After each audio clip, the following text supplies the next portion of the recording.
दत्तात्रेयाय नमः। ॐ ऐं ह्रीं श्रीं ललितांबिकायै नमः. ಎಲ್ಲ ಧರ್ಮಬಂಧುಗಳಿಗೂ ಕೂಡ ಸದ್ಗುರು ದತ್ತಾತ್ರೇಯರ ವನದುರ್ಗಾ ಮಾತೆಯ ದಿವ್ಯ ಕೃಪಾಶೀರ್ವಾದವನ್ನು ಪ್ರಾರ್ಥನೆ ಮಾಡ್ತಾ ಈ ದಿನದ ದತ್ತಧಾರೆ ಕಾರ್ಯಕ್ರಮಕ್ಕೆ ಸ್ವಾಗತ ಮಾಡ್ತಾ ಇದ್ದೀನಿ. ಈ ದಿನ ಬುಧವಾರ, ಫಾಲ್ಗುಣ ಶುದ್ಧ ನವಮಿ, ಬಹಳ ವಿಶೇಷವಾಗಿರತಕ್ಕಂತಹ ದಿನ. ರೋಹಿಣಿ ನಕ್ಷತ್ರ ಬೇರೆ ಬಂದಿರುವಂತಹ ದಿನ. ಬುಧವಾರಗಳಲ್ಲಿ ರೋಹಿಣಿ ನಕ್ಷತ್ರ ಬಂದ್ರೆ ಬಹಳ ವಿಶೇಷ ಅಂತ ಹೇಳ್ತಾರೆ. ರೋಹಿಣಿ ನಕ್ಷತ್ರ ಮತ್ತು ಆಶ್ಲೇಷ ನಕ್ಷತ್ರಗಳು ಬುಧವಾರ ಬಂದ್ರೆ ಬಹಳ ವಿಶೇಷ ಅಂತ ಹೇಳ್ತಾರೆ. ಅಂತಹ ಒಂದು ಶುಭ ಸಂದರ್ಭ. ರೋಹಿಣಿ ನಕ್ಷತ್ರ ಅಂದ್ರೆ ನಿಮ್ಗೆಲ್ಲ ಗೊತ್ತಿದೆ, ಕೃಷ್ಣನ ನಕ್ಷತ್ರ ಅಂತ. ಈ ಒಂದು ಸಂದರ್ಭದಲ್ಲಿ ಬಹಳ ಮುಖ್ಯವಾಗಿ ಮದುವೆ ಆಗಿಲ್ಲ ಅನ್ನುವಂತಹ ಮಕ್ಕಳಿಗೆ ಒಂದು ಒಳ್ಳೆಯ ಪರಿಹಾರ. ಮೊದಲನೇದಾಗಿ ಮದುವೆಗೆ ವಿಳಂಬ ಆಗೋದಕ್ಕೆ ಕಾರಣ ಏನಪ್ಪಾ ಅಂತಂದ್ರೆ, ಒಂದು ಸರ್ಪದೋಷ, ಇಲ್ಲದೇ ಇದ್ರೆ ಪಿತೃ ಸಂಬಂಧವಾದ ದೋಷಗಳು ಅಂತ ಹೇಳ್ತಾರೆ.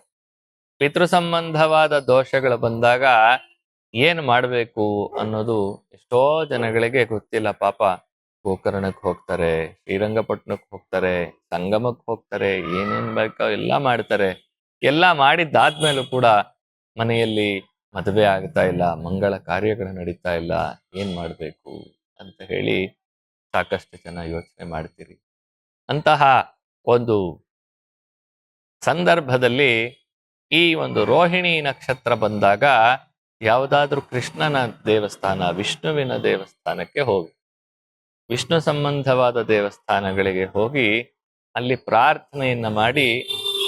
ಸಹಜವಾಗಿ ಎಲ್ಲ ದೇವಸ್ಥಾನಗಳಲ್ಲಿ ಕೂಡ ತೊಟ್ಟಿಲು ಸೇವೆಯನ್ನ ಮಾಡಿಸ್ತಾರೆ, ಅಥವಾ ಕಲ್ಯಾಣೋತ್ಸವ ಅಂತ ಹೇಳಿ ಮಾಡ್ತಾರೆ. ಆ ಕಲ್ಯಾಣೋತ್ಸವವನ್ನ ಮಾಡಿದಾಗ ಅವರು ದಾರವನ್ನ ತೆಗೆದಿಟ್ಟಿರ್ತಾರೆ, ಕಂಕಣವನ್ನ ತೆಗೆದಿಟ್ಟಿರ್ತಾರೆ, ಇಲ್ಲದೇ ಇದ್ರೆ ಮಂತ್ರಾಕ್ಷತೆಯನ್ನ ತೆಗೆದಿಟ್ಟಿರ್ತಾರೆ. ಆ ಮಂತ್ರಾಕ್ಷತೆಯನ್ನ ರೋಹಿಣಿ ನಕ್ಷತ್ರದ ಸಂದರ್ಭದಲ್ಲಿ ಮದುವೆ ಆಗಿಲ್ಲ, ಮಕ್ಕಳಾಗಿಲ್ಲ ಅನ್ನೋರು ಅದನ್ನ ಇಸ್ಕೊಳ್ಳೋದಕ್ಕೆ ಪ್ರಯತ್ನ ಮಾಡಿ, ಆ ಪ್ರಸಾದವನ್ನು ತಗೊಂಡು ಮನೆಗೆ ತಂದು ಅದನ್ನ ಉಪಯೋಗಿಸೋದಕ್ಕೆ ಪ್ರಯತ್ನ ಮಾಡಿ. ಹಾಗಾಗ್ಲಿಲ್ಲ ಅಂತ ಪಕ್ಷದಲ್ಲಿ ಬುಧವಾರಗಳಲ್ಲಿ, ನಮಗೆ ರೋಹಿಣಿ ನಕ್ಷತ್ರ ಯಾವತ್ತೋ ಗೊತ್ತಿಲ್ಲ, ಇನ್ನೊಂದೇನೋ ಗೊತ್ತಿಲ್ಲ ಅನ್ನೋರು ಬುಧವಾರಗಳಲ್ಲಿ ಬಹಳ ವಿಶೇಷವಾಗಿ ಕೃಷ್ಣನಿಗೆ ಪ್ರೀತವಾಗಿರ್ತಕ್ಕಂತಹ ಪದಾರ್ಥ ಅಂತಂದ್ರೆ ಹಾಲು. ಆ ಹಾಲು ಮತ್ತು ಬೆಣ್ಣೆ. ಕೃಷ್ಣನಿಗೆ ನಿಮ್ಗೆಲ್ಲ ಗೊತ್ತು, ಬೆಣ್ಣೆ ಕೃಷ್ಣ ಅಂತ ಹೇಳ್ತೀವಿ. ನಮಗೆ ಬೆಣ್ಣೆ ಸಿಗೋದಿಲ್ಲ, ಬೆಣ್ಣೆ ಕೊಡೋದಕ್ಕೂ ಆಗೋದಿಲ್ಲ.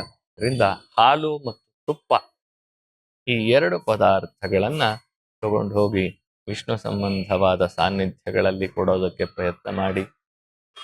ದತ್ತನ ಸಾನ್ನಿಧ್ಯದಲ್ಲಿ ಹಾಲು ಮತ್ತು ತುಪ್ಪವನ್ನು ಕೊಟ್ಟು, ನಮ್ಮ ದತ್ತನ ಸಾನ್ನಿಧ್ಯದಲ್ಲಿ ತೊಟ್ಟಿಲು ಸೇವೆ ಬಹಳ ವಿಶೇಷವಾಗಿರುವಂತಹದ್ದು.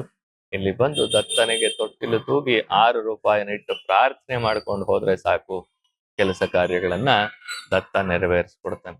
ತೊಟ್ಟಿಲು ಸೇವೆ ಅನ್ನೋದು ಬಹಳ ವಿಶೇಷವಾಗಿರುವಂತಹದ್ದು. ಅದು ಬುಧವಾರ ಪ್ರಾರ್ಥನೆಯನ್ನ ಮಾಡಬೇಕು.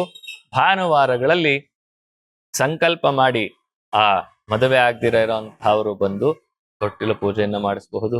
ಹಾಗೆ ಮಕ್ಕಳಾಗದೇ ಇರೋಂಥವ್ರು ಕೂಡ ದಂಪತಿಗಳು ಬಂದು ತೊಟ್ಟಿಲು ಸೇವೆಯನ್ನು ಮಾಡಿ ಇಲ್ಲಿ ಫಲ ಪ್ರಸಾದವನ್ನು ಸ್ವೀಕಾರ ಮಾಡ್ಕೊಂಡು ಹೋಗೋದ್ರಿಂದ ಎಷ್ಟೋ ಜನ ಬರೀ ಪ್ರಾರ್ಥನೆಯಿಂದಲೇ ಅವರ ಸಂಕಷ್ಟಗಳು, ಏನು ಮದುವೆ ಆಗಿಲ್ಲ, ಮದುವೆ ಆಗತ್ತೆ, ಮಕ್ಕಳಾಗಿಲ್ಲ, ಮಕ್ಕಳಾಗುವಂತಹದ್ದು ದತ್ತ ಇಲ್ಲಿ ಮಹಿಮೆಯನ್ನ ತೋರಿಸ್ತಾ ಇದ್ದಾನೆ.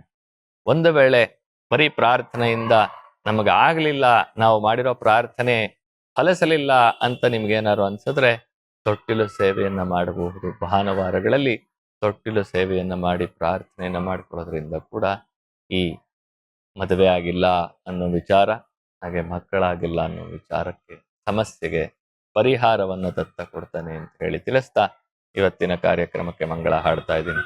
ಓಂ ಶಾಂತ ಶಾಂತ ಶಾಂತಿ.